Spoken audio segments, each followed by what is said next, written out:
juu zaidi cha rasilimali ambazo serikali yoyote imewahi kuwekeza katika kuendeleza maeneo muhimu ya uchumi katika kanda.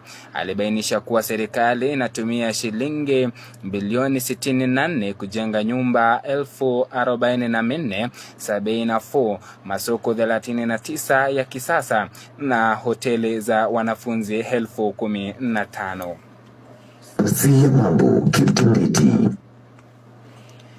Na kwengineko ni kwamba kiongozi wa chama cha Wiper Patriotic Front Kalonzo Musyoka amethibitisha kujitolea kwa upinzani kuendeleza utawala bora, kupambana na ufisadi na kulinda utakatifu wa maisha. Hisia zake zinakuja kujibu matamshi ya hivi majuzi ya Rais William Ruto ambaye alikashifu upinzani kwa kukosa ajenda ya kujenga nchi. Kulingana na Kalonzo, muungano